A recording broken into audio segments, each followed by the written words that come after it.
Philippe Desanne dell'Università di Chicago, notissimo per i suoi studi su Montaigne, l'ultimo, una biografia politica di Montaigne, il quale oggi ci parla di La curiosité, ce fléau de notre âme, ou l'irrésolution retrouvée de Montaigne.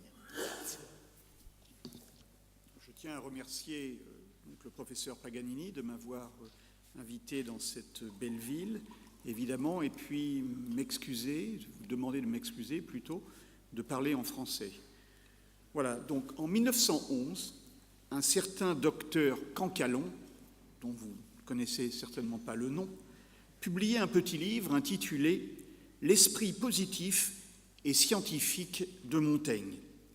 Dans la même veine, en 1920, Pierre Vivier, un autre illustre inconnu, sortait Montaigne, auteur scientifique. Ces deux ouvrages s'attaquaient, je cite, au prétendu scepticisme de Montaigne pour faire de l'auteur des essais un savant à part entière, un scientifique dans le sens moderne du terme, c'est-à-dire, je cite, un homme qui a élargi le champ de la connaissance positive de son temps. Fin de citation. L'idée principale développée dans ces deux petits opuscules est que Montaigne aurait réussi à séparer toute préoccupation théologique et spiritualiste de sa quête en faveur d'une connaissance, je cite, de la psychologie comparée de l'homme et des animaux. C'est grâce à un esprit positif et rationnel que Montaigne se serait débarrassé des dogmatismes qui rendaient la science impossible à la Renaissance.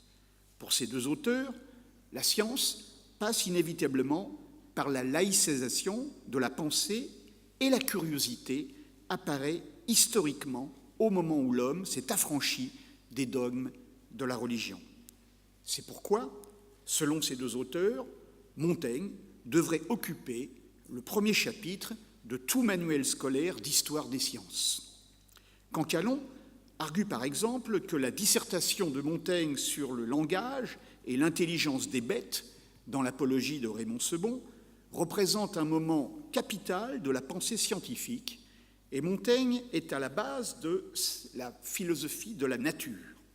Montaigne aurait ainsi préparé la voie aux grandes vérités biologiques mises en avant au XVIIIe et XIXe siècle.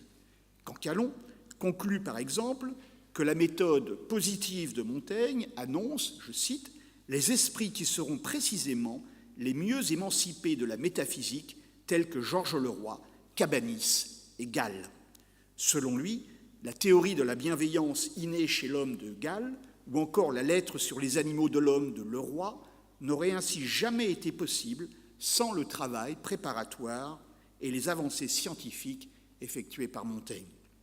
Ce dernier aurait donc pu devenir un précurseur de la phrénologie et d'autres sciences positives encore populaires au tout début du XXe siècle.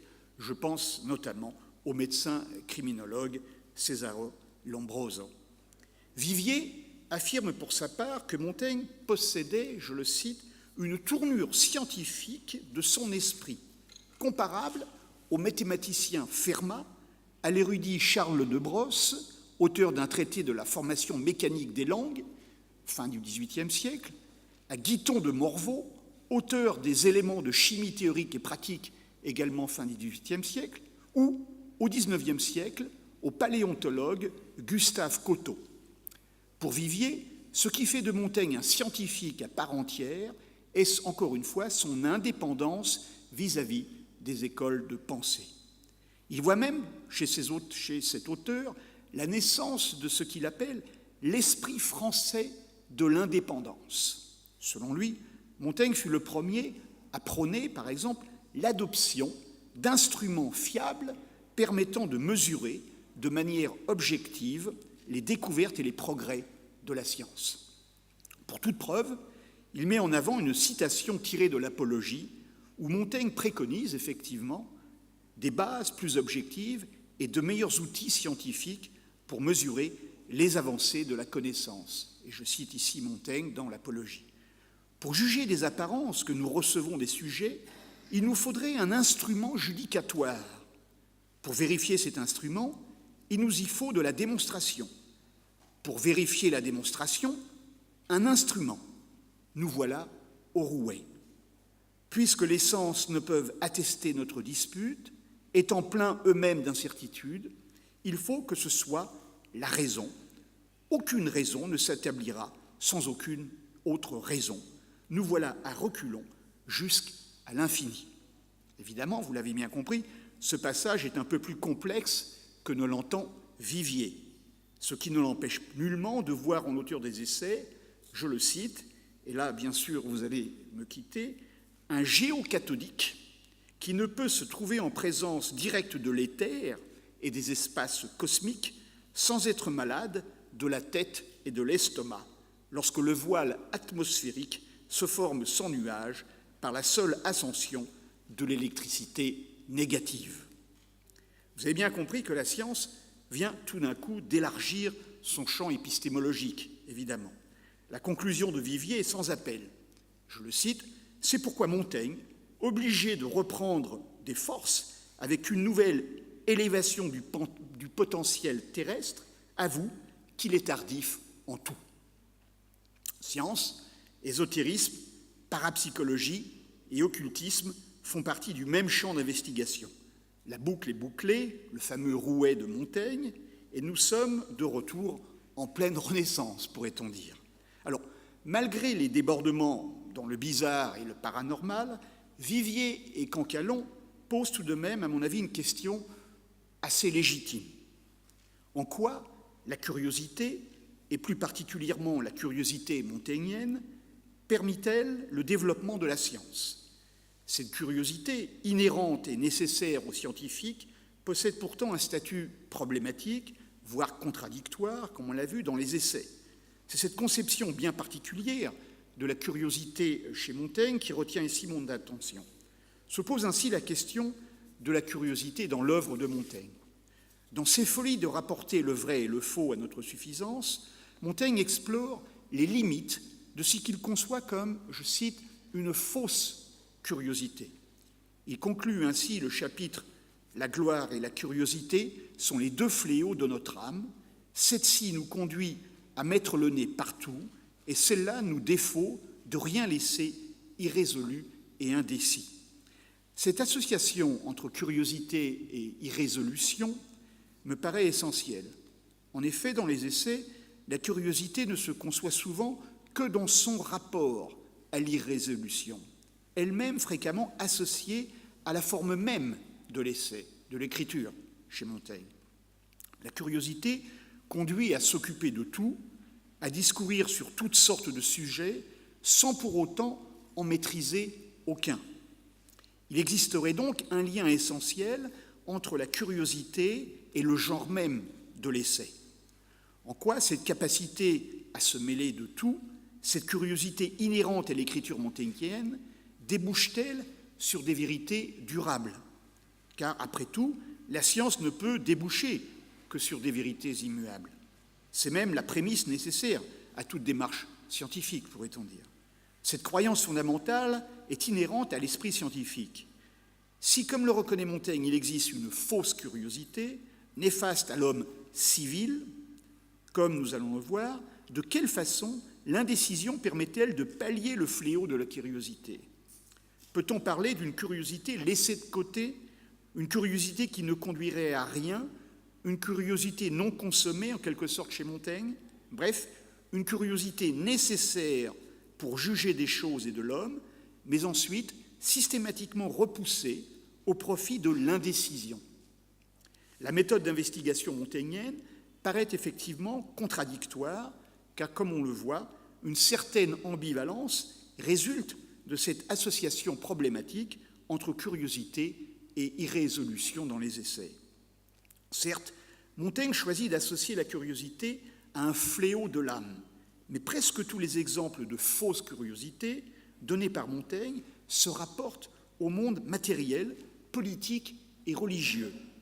Cette ambiguïté structurelle du terme curiosité, tantôt positive quand il s'agit de trouver des vérités pour soi, tantôt négative quand il s'agit de vouloir les appliquer au monde social, dans son rapport au rôle de l'irrésolution, permet en fait à Montaigne de créer un nouvel espace mental pour la curiosité en la déplaçant, il me semble, systématiquement vers ce que l'on pourrait appeler la pratique du politique. Cette curiosité culturelle, bénéfique pour exercer le jugement, une curiosité nécessaire à la démarche de l'essayiste, a selon Montaigne trop largement débordé dans la sphère publique, et c'est bien là le problème de la curiosité à son époque. C'est pour cette raison que la curiosité provoque de l'instabilité malvenue dans le domaine du gouvernement public du royaume. Montaigne contextualise la curiosité et finit par en faire un défaut de la société dans laquelle il vit. C'est à ce point que l'irrésolution fait son apparition pour réguler en quelque sorte le chaos provoqué par cette fausse curiosité. L'irrésolution a toute sa place à l'époque des guerres de religion, c'est même, à mon avis, une attitude salvatrice face au danger d'une curiosité trop idéologique. On pourrait même avancer que le politique, avec un grand P, chez Montaigne et Bodin par exemple, représente précisément une nouvelle forme de curiosité où l'irrésolution est de rigueur, forme de curiosité non consommée. On peut par exemple débattre des problèmes et proposer des édits de tolérance à partir du moment où l'on sait pertinemment qu'ils ont de fortes chances d'être peu ou pas appliqués. La curiosité est certes une attitude scientifique, mais elle est systématiquement émoussée par ses conséquences qui ne tiennent pas de la science telle qu'on l'entend aujourd'hui, mais bien du politique, me semble-t-il, et qui, à partir de cette réalisation, demande effectivement une irrésolution, non pas au nom d'une vérité universelle, mais plutôt au nom du maintien d'un équilibre précaire entre des vues et des conceptions divergentes dans le domaine du politique et de la religion. C'est à mon avis de cette façon qu'il faut comprendre la déclaration ambiguë de Montaigne sur les dangers de la curiosité, c'est-à-dire en tant que connaissance de l'homme en société et non pas dans la nature. La question qui se pose à Montaigne est de savoir comment vivre dans l'irrésolution créée par la curiosité, une irrésolution nécessaire au maintien de l'équilibre social. Certes, la curiosité pousse au jugement et à la recherche de vérité durable, mais cette compréhension de ce que l'on pourrait appeler l'humaine condition n'a aucune concrétisation dans la réalité sociale de la fin de la Renaissance. Toute généralisation est ainsi rendue impossible et la suspension du jugement se présente comme le seul recours possible du scientifique Montaigne. Si Montaigne s'affranchit donc des systèmes de pensée et de la religion de façon théorique, il ne le fait pourtant pas au niveau pratique. Sur le terrain, Montaigne reste un partisan du statu quo, ce que beaucoup de critiques ont interprété comme une forme de conservatisme. Ces découvertes ne sont jamais généralisables pour les autres, et sur ce point, l'auteur des essais fait toujours attention de ne pas paraître didactique. Ces jugements ne touchent que lui. Imposer ou exploiter des découvertes psychologiques déboucherait sur un échec, et c'est, je crois, à ce niveau plus concret de la science qu'intervient l'idée d'une fausse curiosité chez Montaigne. La curiosité nécessite un engagement intellectuel avec devant soi la possibilité de découvrir des vérités, encore une fois, durables. Mais ce n'est évidemment pas la conception que se fait Montaigne de la curiosité. Il met plutôt l'accent sur les dérèglements engendrés par la curiosité et aux conflits qui peuvent en résulter. Il possède en fait une conception, comme je l'ai dit, plus pragmatique et sociale de ce concept, et c'est la raison pour laquelle, dans les essais, la curiosité est essentiellement remaniée et redirigée vers la connaissance de soi. Ainsi, Montaigne énonce clairement son projet scientifique. Je le cite, « Je ne cherche au livre qu'à m'y donner du plaisir par un honnête amusement, ou si j'étudie, je n'y cherche que la science qui traite de la connaissance de moi-même et qui m'instruise à bien mourir et bien vivre. » Le problème intrinsèque à la curiosité est systématiquement réglé par la connaissance individuelle, ce qui permet à Montaigne d'éviter les écueils d'une fausse curiosité, encore une fois, qui entraînerait, selon lui, un dérèglement dans les domaines de la religion et de la politique.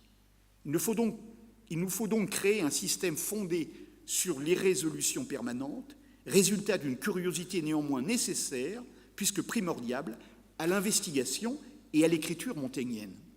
En fait, Montaigne n'est pas le seul, me semble-t-il, à adopter une telle approche vis-à-vis de la curiosité nécessaire au niveau individuel, mais nuisible quand ces découvertes sont appliquées au niveau social. Comme je l'ai suggéré, les politiques sont les premiers à proposer un modèle du juste milieu où la curiosité a certes sa place, nécessitant une forme d'investigation scientifique, mais débouche néanmoins sur une forme d'immobilisme au nom de la paix sociale, ce que l'on a appelé chez Montaigne avoir le cul entre deux chaises, finalement. De façon contradictoire, la curiosité conduit ainsi à ne pas prendre parti devant un mode de fonctionnement quel qu'il soit. Prenons quelques exemples pour illustrer cette thèse. Au début de l'apologie de Raymond Sebond, Montaigne offre une vision positive de la science. Je le cite. « C'est à la vérité une très utile et grande partie que la science. Ceux qui la méprisent témoignent assez de leur bêtise. » Mais comme toujours chez Montaigne, la définition de la science est assez confuse et c'est une acception bien particulière du terme qu'il propose. En fait, la science correspond pour lui à une connaissance de soi et ces vérités peuvent ainsi être difficilement partagées par tous. Il parle ainsi de l'humaine science, bien sûr. La science est fréquemment associée à des techniques et l'auteur des essais parle par exemple de la science de parlerie ou encore de la science de fuir ou encore, bien sûr, de la science de l'entre-gens. La science possède une qualité temporelle, dans tous ces cas, qui permet toujours de relativiser ses découvertes. Et je cite Montaigne, « Nous ne sommes, se crois-je, savants que de la science présente, non de la passée, aussi peu que de la future, » dit Montaigne. Aucune connaissance durable n'autorise un engagement sur l'universalité et la durabilité des découvertes. Il suffit à ce sujet de citer Montaigne sur la nouvelle science de Copernic. Il y a un fameux passage où Montaigne évoque bien sûr Copernic. Que dit-il? On retrouve cette science du présent, finalement, avec l'impossibilité de la faire passer dans l'avenir ou même d'en tirer les préceptes du passé. De notre temps, Copernic a si bien fondé cette doctrine qu'il s'en sert très règlement à toutes les conséquences astronomiques. Que prendrons-nous de là, sinon qu'il ne nous doit chaloir lequel se doit des deux? Et qui sait qu'une tierce opinion, d'ici à 1000 ans, ne reverse pas les deux précédentes? La curiosité inhérente à la science ne débouche donc, dès lors, sur aucune vérité stable et universelle.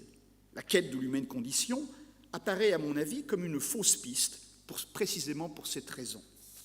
Sur le terrain des vérités qui s'imposent, les vérités qui s'imposent ne sont jamais consensuelles. La science comme point de vue, pourrait-on dire. Montaigne s'exprime ainsi à Madame de Duras dans son célèbre chapitre sur l'éducation des enfants. Écoutons-le. « Madame, c'est un grand ornement que la science et un outil de merveilleux service, notamment aux personnes élevées en tel degré de fortune comme vous êtes. À la vérité, elle n'a point son vrai usage en mains viles et basses. Elle est bien plus fière de prêter ses moyens à conduire une guerre, à commander un peuple, à pratiquer l'amitié d'un prince ou d'une nation étrangère qu'à dresser un argument dialectique ou à plaider un appel ou ordonner une masse de pilules. » Montaigne finit par développer l'idée d'une science individuelle qui est purement descriptive des expériences particulières.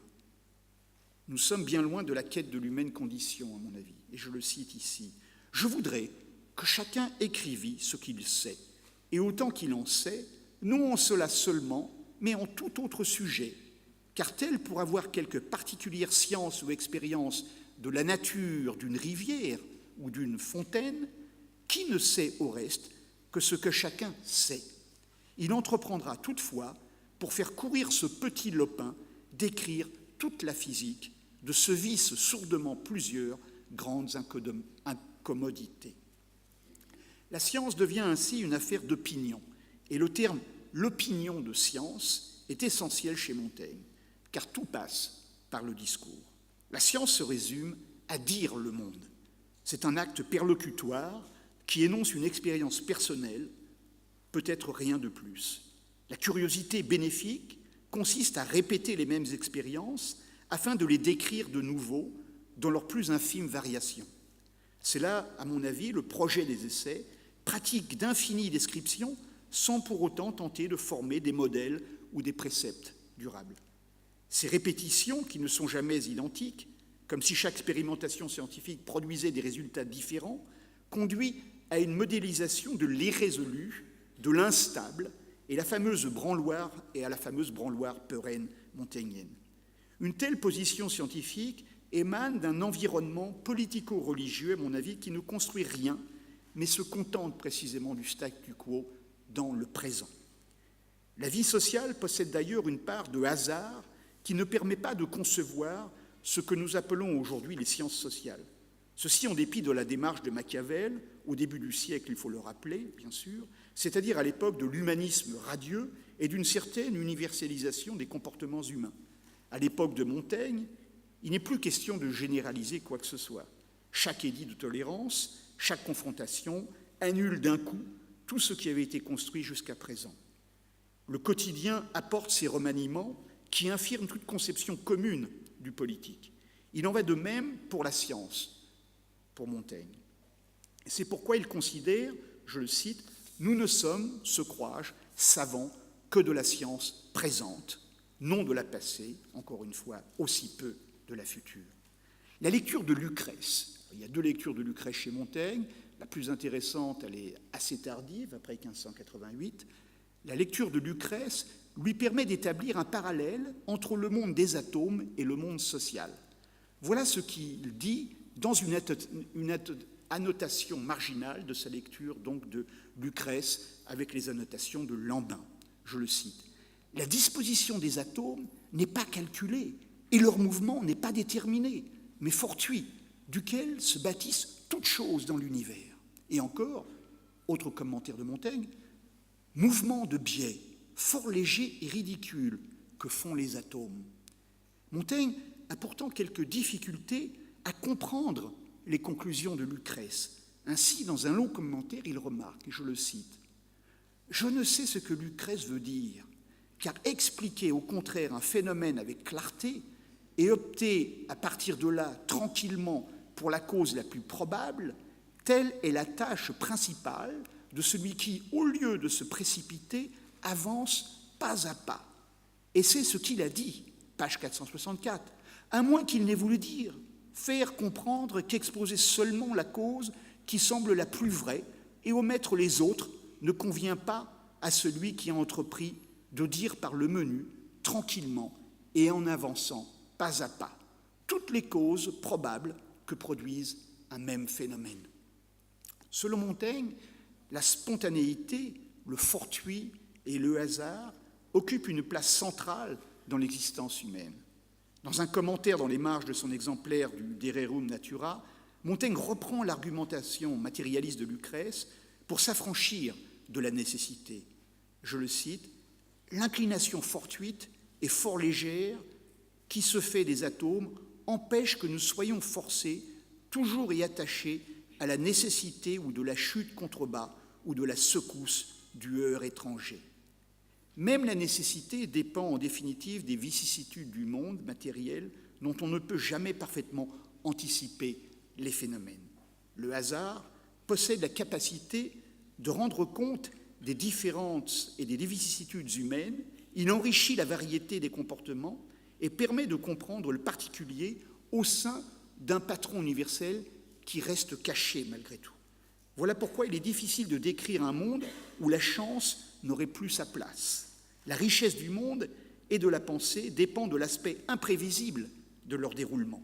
La rationalité connaît non seulement des limites philosophiques, mais elle appauvrit aussi les expériences humaines en prétendant appliquer chaque phénomène en termes de cause et d'effet. Montaigne entend bien laisser une place au hasard dans ses descriptions d'humaines.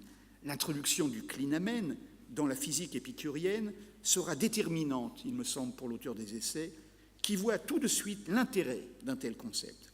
Montaigne applique le mouvement du clinamen au domaine politico-religieux. C'est en ce sens que la poursuite d'une science partagée lui semble dangereuse. On en revient toujours à la fausse curiosité qui pousse l'homme à vouloir généraliser systématiquement ses observations transformées en règles ou en lois pour tous. Le mouvement hasardeux, stochastique, dirons-nous, des atomes qui les conduit à dévier hors de la ligne de chute et qui fait qu'ils composent et décomposent les corps qui forment le monde, est produit par cette force que représente le clinamen qui plaît fortement à Montaigne. Un concept dont la portée philosophique et sa réappropriation par Montaigne devient fondamentale dans la pensée de Montaigne à partir de 1588. La conception de l'être élaborée par Montaigne prend en compte cet atomisme corporel qu'il considère comme une physique humaine, je le cite, « Nous sommes tous des lopins et d'une contexture si informe et diverse que chaque pièce, chaque moment fait son jeu et se trouve autant de différences de nous à nous-mêmes que de nous à autrui. L'instabilité et les déplacements incessants peuvent désormais être intégrés à cette nouvelle vision atomiste de l'homme et du monde. » Je cite Montaigne, « Je ne me tiens pas bien en ma possession et disposition, le hasard y a plus de droit que moi, l'occasion, la compagnie, le branle même de ma voix tire plus de mon esprit que je n'y trouve alors que je le sonde et emploie à part moi. Le hasard, dans ses manifestations humaines, ne peut être abordé que par une sorte d'anthropologie descriptive. Il n'a aucune place dans les sciences dites sociales et n'appartient pas non plus au domaine de la philosophie classique. Puisqu'il est ancré dans une matérialité physique plutôt que produit par un être surnaturel tout-puissant, le hasard ne réclame aucune théorisation, aucune explication, seule une description de chacune de ces occurrences.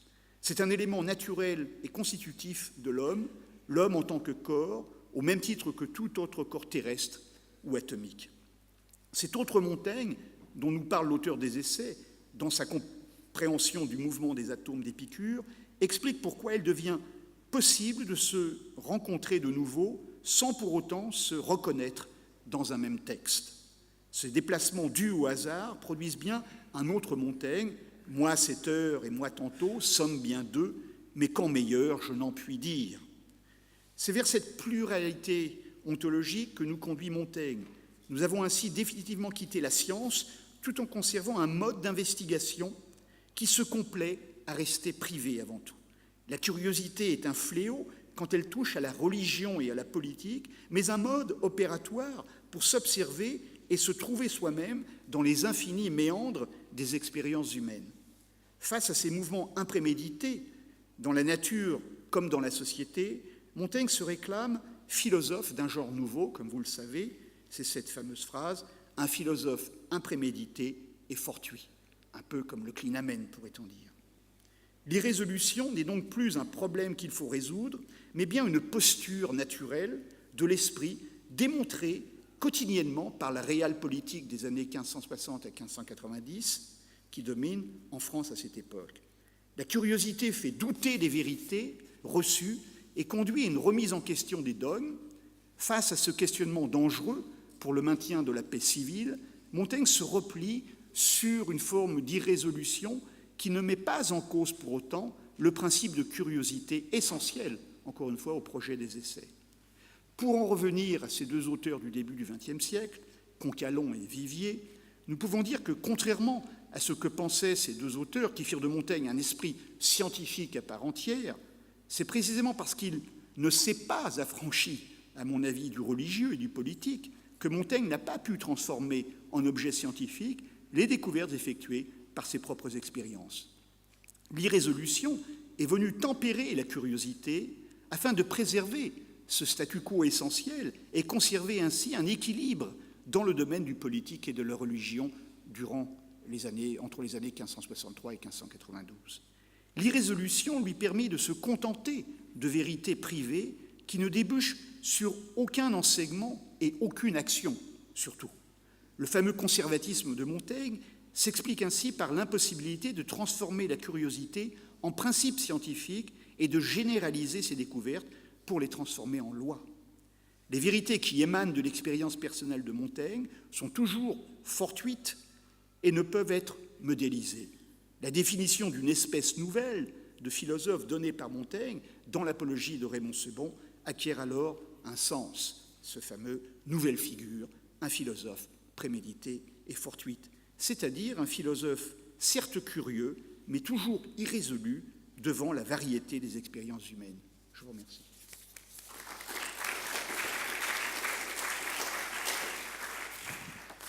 Grazie a Philippe Desan per questa relazione così piena di spunti, di interesse, e ora abbiamo la discussione delle due relazioni insieme.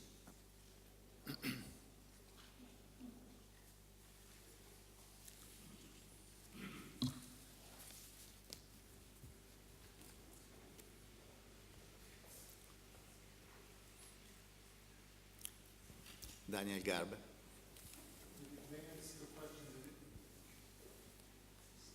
A question in English to Philippe Desan.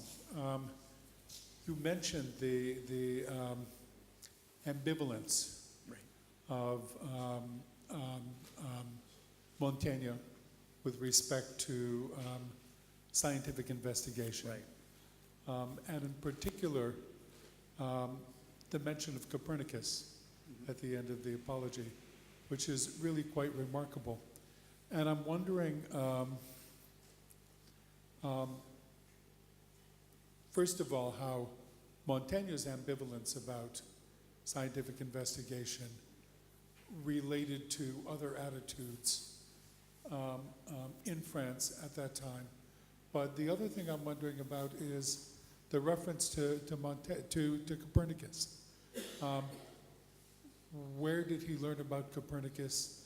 How widely was Copernicanism known in his circle at that point? Because what's remarkable is Copernicus, I think, was generally not well known until the events in the beginning of the 17th century, connected with Galileo and some other figures that eventuated in the condemnations of 1616 and 1632. Yes, I don't have the answer. I've always been fascinated by this reference to Copernicus, which is not common at the time of Montaigne. I have not seen it in other places. Where did he learn it? I have absolutely no idea. But that's in 1580, so it's about 40 years after Copernicus. And as often in the case of Montaigne enjoys talking with scientists of all sorts during his travel. He might have learned about it during his trip to Italy, actually, where he has a lot of scientific discussions in Germany and when he's in Italy. So that's what I suspect. But to come back to the first part of your question, it seems fascinating for me, it is a kind of what I call the red herring in Montaigne, which is the quest for the human condition, because that's what makes Montaigne right in the first place. He ticks because of these possible discoveries of human nature, la condition humaine, la forme, a general form. And yet, it is something he never finds. And he becomes very good, indeed, at not being able to do that, at telling differences and describing all the variation possible he encounters. So I think the Montaigne we have in mind would not be possible without this curiosity for an absolute truth, which is the condition humaine. But it's always tempéré, kind of minimized by what he actually sees daily, and which is the world of differences, of variation, basically. And the essay might be the compromise between these two, and that's what I try to show between the irresolution, the non-resolution of things, and still the curiosity which is necessary to the form of the essay. But it is always tempered by this irresolution that comes. And I think the irresolution comes from his experience in the social world, the political world, more than anything else.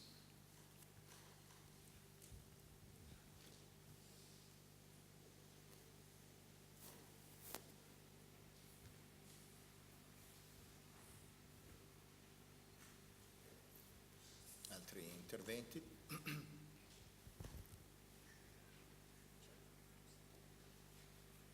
Io ho una domanda da fare a bella relazione di Nicoletta Panicchi, che ha iniziato ricordando la figura di Prometeo nel De Fato di Pomponazzi.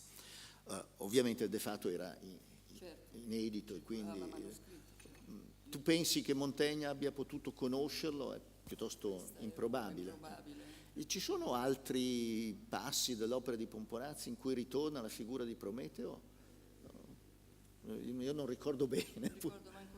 Forse nel De Incantationibus è possibile? No. È solo nel De Fato.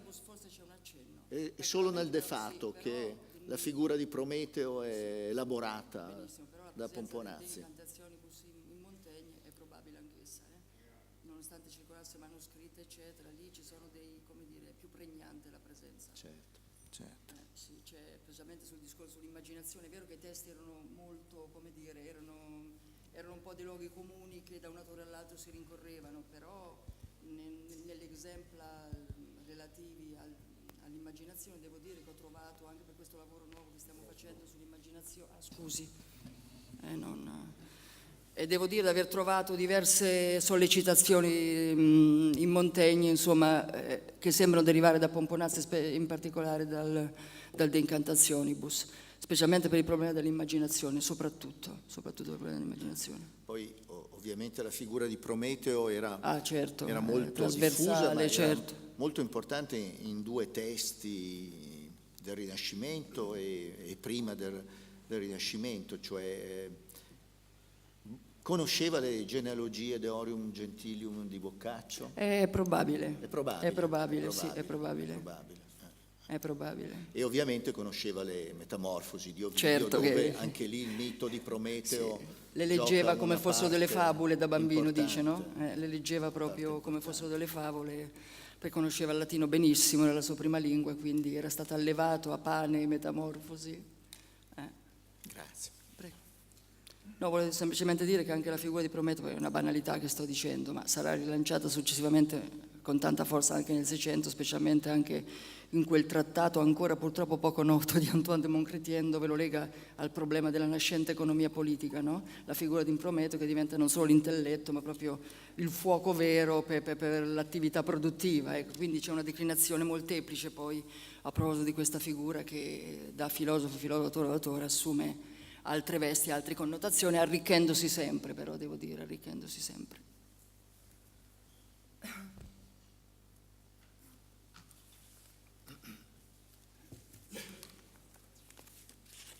Prego.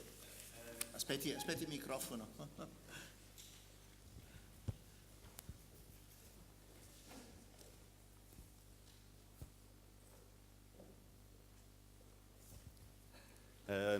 Voilà une question en français. Est-ce que Montaigne, est-ce qu'il avait quelque chose de primaire dans l'irrésolution ou il était poussé à chercher l'irrésolution par les idées politiques qu'il avait, la nécessité politique, ou est-ce que c'était l'irrésolution qui était primaire, comme je disais? Ouais, ce que j'essaie de dire, c'est que l'irrésolution est un moindre mal à l'époque où écrit Montaigne. C'est-à-dire que l'immobilisme, ce qu'on appelle effectivement cette situation d'attentiste, qui est un peu celle de Montaigne, qui est préférable, d'après lui, aux extrêmes. C'est-à-dire que la vie politique et sociale est tellement polarisée que le juste milieu, le compromis, Montaigne est un écrivain du milieu, du juste milieu, de la modération. Donc vous avez tout ce thème de la modération, de trouver justement un équilibre qui est à mon avis déterminé par une expérience politique, une expérience religieuse des guerres de religion. Et effectivement, c'est un choix qui se montre un peu naturel. Alors que la curiosité, d'après lui, conduit forcément à des prises de position qui déboucheront sur des actions ou un enseignement qui essaieront de les faire accepter aux autres. Et c'est là que Montaigne voit un problème dans ce qu'il appelle la curiosité. Donc ce n'est pas un mode d'investigation lui-même qui doit être gratuit, qui doit mener des découvertes spontanées, qui doit mener à des observations, mais qui ne résiste pas au temps, d'après lui. Et donc c'est là, je vois qu'effectivement, il y a un problème d'un Montaigne scientifique qui était conçu comme Montaigne est scientifique parce qu'il s'est affranchi des modes de pensée et justement des dogmes de l'Église. D'un certain côté, ce n'est pas tout à fait faux si on lit les essais. Moi, ce que j'essaye de voir, c'est comment s'inscrivent les essais dans ce que j'appelle un Montaigne politique, pourrait-on dire. Un Montaigne, comme vous savez, il est à la fois maire de Bordeaux pendant 4 ans, qui est la 4e ville de France à la Renaissance, ce n'est pas une petite ville. Il échoue un poste d'ambassade à Rome, il est négociateur entre les 2 rois de France. Il a une expérience politique très active durant toute la durée où il écrit ses essais, qui sont rédigés sur 20 ans. On l'oublie souvent. Et donc c'est ça, j'essaie de voir que finalement, dans les essais, transparaissent cette expérience sociale politique qui, à mon avis, forcément influence sa conception de la curiosité. Et quand il parle d'une fausse curiosité, il y a 7 ou 8 instances où il parle d'une fausse curiosité, presque toujours, dans 80% des cas, les exemples qu'il choisit sont précisément ont à voir avec des expériences religieuses ou politiques. Donc la curiosité est un danger, pourrait-on dire. Voilà. Alors et malgré tout, Montaigne est un curieux de nature, évidemment. La forme de l'essai implique une forme de curiosité, le besoin de se mêler de tout, d'aller voir un peu partout, une sorte d'investigation permanente dans la non-expertise, pourrait-on dire. Hein. Donc c'est la belle définition, je cite toujours à mes études, la définition sartrienne de l'intellectuel, pourrait-on dire. Quelle est la différence entre un intellectuel et un savant? Le savant, c'est celui qui parle de ce qu'il connaît, et l'intellectuel, c'est celui qui parle de ce qu'il ne connaît pas. Et d'un certain côté, c'est un peu Montaigne. C'est ça, c'est-à-dire que la curiosité le mène à parler de ce qu'il ne connaît pas. Mais c'est ça la vraie curiosité, il y a une sorte d'élargissement, on a le droit de sortir donc de l'expertise. Posso dire una cosa? Scusi, a proposito del concetto di irresolution, naturalmente però Montaigne, tutto quello che ha detto il professore è esattissimo ovviamente, ma analizza dei momenti in cui questa irresolution non è poi così positiva, bisogna prendere partito, dice a volte, il faut prendre parti, quindi è vero che l'irresolution è la macro cornice, però in certi momenti storici precisi dice il faut prendre parti, quindi bisogna prendere partito. No, volevo precisare solo questo.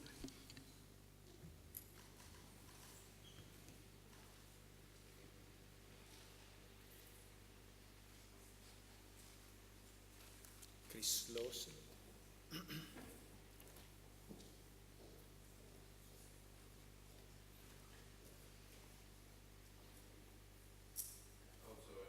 Also a short question in English for Professor Desan. How do you connect irresolution with skepticism philosophically? No, doesn't work. Very good question. And you saw that at the beginning, the argument was built on this rejection of skepticism in what makes a scientist. I mean, basically, the argument you have in Cancalon is that to be a scientist, you have to stop doubting. Okay, and of course, the model is Descartes, and they say, well, Descartes is the first. And they have a problem, of course, with Montaigne, and they go overboard in trying to demonstrate that Montaigne is not a skeptic. Right? I mean, that's what they need to do, because that would really, for them, that's the difference. You need to stop doubting. In Montaigne, skepticism, of course, I'm here entering dangerous fields in a certain way. For me, skepticism in Montaigne is more of a natural posture than a philosophy itself. So you have skeptic moments, but I have a problem with the schism in skepticism in Montaigne. Montaigne is a skeptic in many occasions, but you don't really, it's not reassembled. And so it's difficult to make Montaigne a skeptic in the sense of a school of skepticism. So it's more a natural posture than anything else. So I would go around that, but again, I would not venture too much.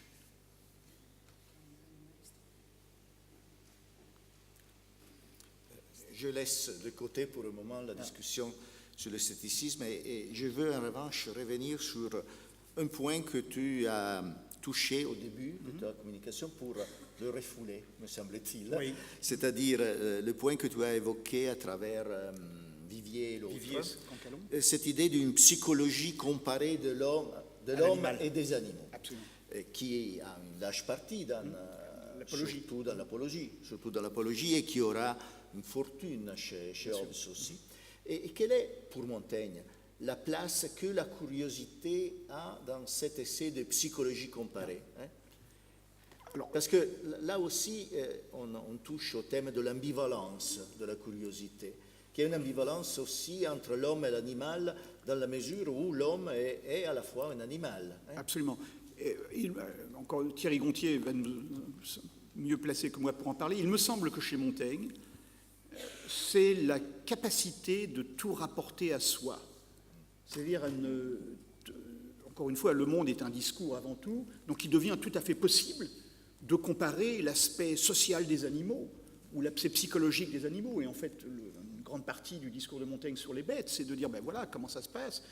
Bon, les poissons, quand ils sont pris à la canne à pêche du pêcheur, viennent et puis ils ont des petites écailles et ils vont se libérer du joug du pêcheur de cette façon. Il y a une sorte de réappropriation systématique, me semble-t-il.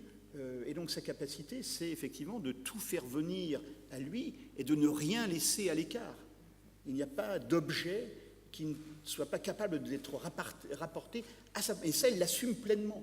C'est-à-dire que le monde, c'est, encore une fois, je crois que c'est une performance perlocutoire, un peu à la Austin. Hein. Le monde existe dans la mesure où il est dit. Et donc, le monde des animaux, eh bien, nous pouvons l'inventer. Finalement, il correspond à nos modes de comportement, de sociabilité, et c'est ce que fait Montaigne. Donc cette capacité, effectivement, à être capable de s'exprimer sur tout, et ne pas hésiter, alors c'est peut-être pas la mode aujourd'hui, de faire venir les choses vers toi. Donc tu dirais que la curiosité humaine est différente par rapport à la curiosité animale dans la mesure où la curiosité de l'homme est réflexive, plutôt. Absolument, tout à fait, oui, absolument.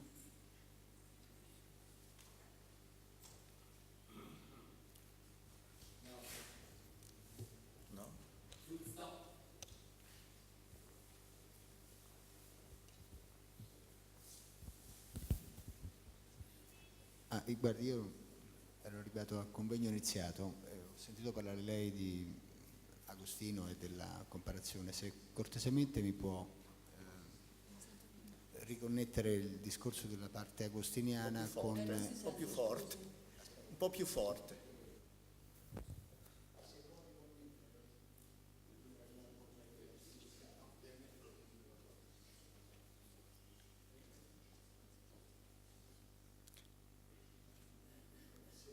Può riconnettere quella parte degli agostiniani e con il pensiero di Montaigne, che non ho compreso bene, che ho trovato molto interessante quello che stava dicendo. Il discorso credo sia anche abbastanza semplice, necessariamente semplificato, perché naturalmente dalla lettura di Montaigne si evince un aspetto che potremmo definirlo pessimistico, e nei confronti della curiosità, nei confronti della natura umana.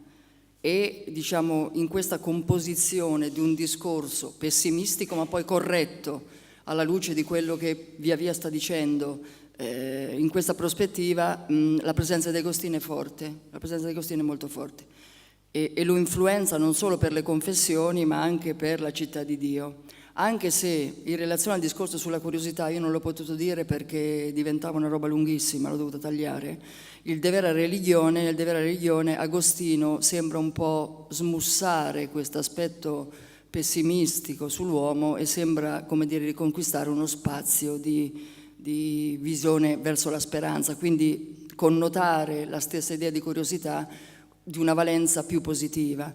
Cioè, parlare di pessimismo di Montaigne a volte può far sorridere, nel senso che in realtà il suo pensiero è molto più complesso. Montaigne è uno di quei filosofi che non si può assolutamente, come tutti i filosofi credo, ridurre a formule, a semplici epifenomeni di se stessi. Il pessimismo certamente, o meglio, il prendere coscienza realisticamente della natura umana è ciò che connota Montaigne. E in questo percorso di una presa di coscienza della natura umana certamente Agostino riveste una funzione importantissima. Perché diciamo, l'idea del male, l'idea del bene, altri concetti vengono mediati Da Agostino, ma non solo da Agostino, cioè io ho parlato di Agostino perché sul discorso della curiosità in realtà c'era un'incidenza importante, ma il problema delle fonti, parlare di Agostino implicherebbe adesso fare un discorso un po' sulle fonti. Ecco, no, perché in realtà c'è un discorso particolare di Montaigne nei confronti delle fonti. È un atteggiamento particolare che lui stesso spesso ridefinisce, non solo come il miele che deriva dall'impollinazione, non solo come il rapporto padre-figlio, eccetera, eccetera, ma una rielaborazione totale che a volte lo porta, non è forse il caso in questione, ma lo porta poi a un approdo totalmente altro rispetto alla fonte di partenza. Per esempio su Seneca noi vediamo delle posizioni molto differenziate, per cui a volte lo segue, a volte come vedevamo prima del Nile Sciri, proprio c'è un allontanamento totale, perché sullo scetticismo Montaigne ovviamente non è così negativo, anche se è negativo verso una certa forma di scetticismo storico, però non verso l'atteggiamento scettico tout court che cerca di riconquistare, rilanciare. E anche questo, da questo punto di vista, forse Agostino qualcosa sul dubbio gli stava insegnando.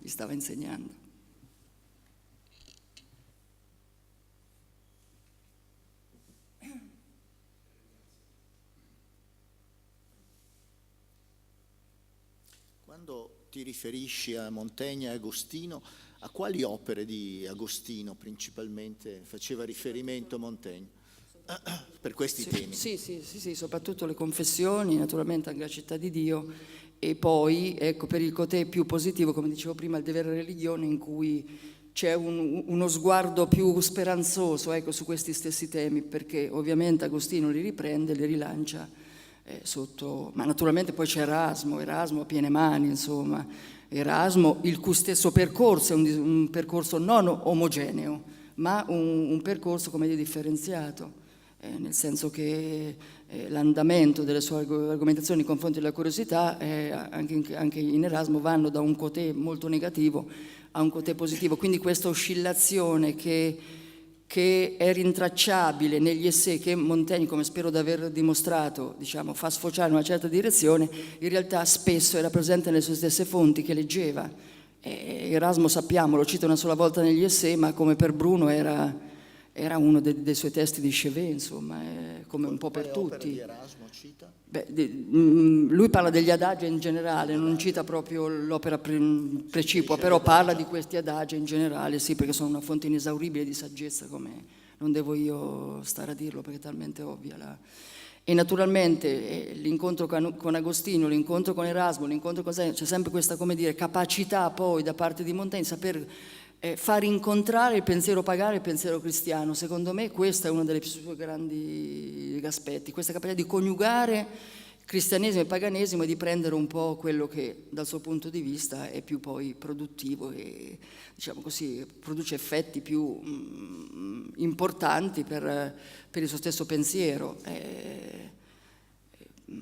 Un pensiero talmente composito che a volte io stessa ho paura a dare l'impressione di indicarlo in un'unica direzione, perché molto spesso, come l'utilità dell'inutile, cioè molto spesso di certi argomenti fa vedere tutte le vere sfaccettature e capire bene a volte qual è il suo punto di vista risulta a volte, come dire, compromesso da quello che dice dopo. Quindi c'è uno sforzo ermeneutico notevole nello studiare Montaigne, devo dire, mette alla prova. La professoressa Ernst. Microfono.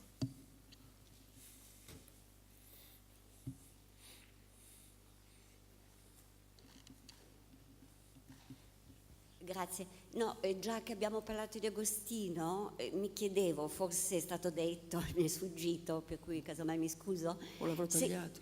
se invece non è presente la classica distinzione di Tommaso, la distinzione fra curiositas e studiositas, Sì. che è veramente tematizzata a lungo in Sì. Tommaso, e cioè fra la buona e la cattiva curiosità. Certo. Ecco, e quali sono i criteri per stabilire qual è la cattiva curiosità, che è appunto una vana curiositas, che non ha delle finalità utili veramente per l'uomo, eccetera, e invece qual è la corretta studiositas. È proprio un'opposizione con delle precise distinzioni quali sono i criteri per distinguere curiositas da studiositas. questo in che Tommaso. sono, appunto, è proprio un classico di Tommaso. Sì, sì, in Tommaso, sofferma certo. Sì, molto sì. a lungo Sì, sì, nella sì, no, summa, no, è tutta no. una parte della No, sua non l'ho detto, l'ho saltato, non l'ho detto oggettivamente, anche perché poi questo studio delle fonti in mezz'ora temevo mi facesse perdere la via retta, diciamo, quindi però hai perfettamente ragione,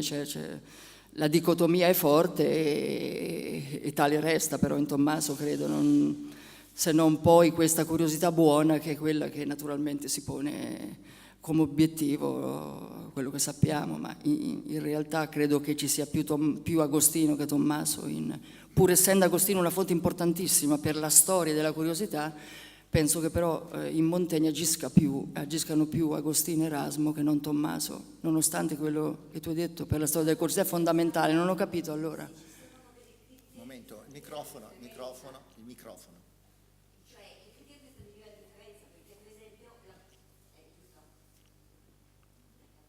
E cioè la curiosità appunto ha dei fini vani, inutili, Sì, li abbiamo certo. ociosi, Certo. queste domande che non ci interessano assolutamente nulla, no? Tutta quella serie di cose curiose, appunto curiose perché non hanno nessuna finalità, eccetera. E poi appunto la curiositas diventa anche, come dire, il criterio per la condanna anche di tutte le scienze, le dottrine superstiziose, anche nel Rinascimento, che sono frutto di curiosità e non appunto di studiositas, e cioè Sì. di una ricerca, diciamo, scientifica o conoscitiva o di filosofia naturale veramente seria, fondata, utile all'uomo, improntata a certi criteri, eccetera. Mentre la curiositas ha solo questo livello appunto di una conoscenza o futile o inutile o anche che supera dei limiti appunto, E certo che poi sconfina appunto, con allora l'eresia a c'è tutto il volte. problema, non so, dei contatti con i demoni, eccetera, cioè quelle curiositas, cioè si va Sì, oltre, si va un oltre che così non è utile e non è appunto nella dimensione Sì, sì, veramente non capisco. umana. No, volevo solo ricordare. Sì, sì, no. Grazie. Io più di quello che ho detto in realtà non... cioè, hai detto perfettamente il problema. Appunto, no, ma poi sto provando di fatti, no, sono perfettamente d'accordo. Ci sono altri interventi? Altre domande?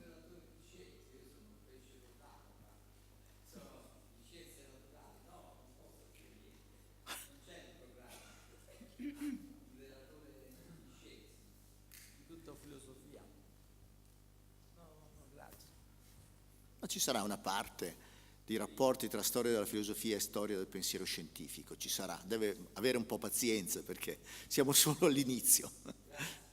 Prego. Altri interventi?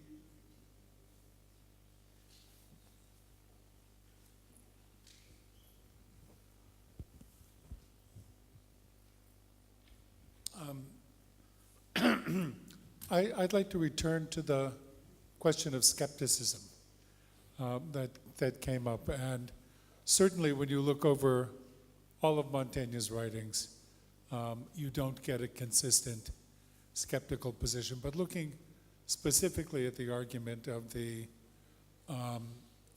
apology, I'm wondering if you don't get sort of a more consistent skepticism. And there, I would propose that ambivalence, in fact, to a certain extent, hostility toward curiosity, there is directly connected with, as you suggest, Philippe, questions of religion and politics, and in particular, Luther, who's mentioned at the very beginning of the Apology, and the question of the religious wars, I think, is underneath the entire essay, and one can read it perhaps as an argument against curiosity and for suspension of belief.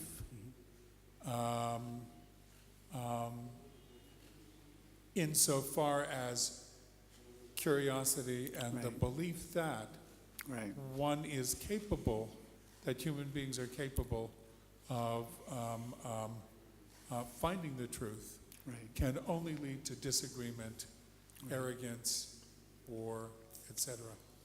Yeah, I agree. I mean, this chapter, which is a monster of a chapter, I mean, of course, it's a gigantic chapter, but let's not forget it's an apology for a very religious text, which was put onto the index and the prologue, and that's a translation when Montaigne was very young. So if there is a chapter that is very religious and controversial in nature, it's what is an apology of Raymond Sebon in a certain way.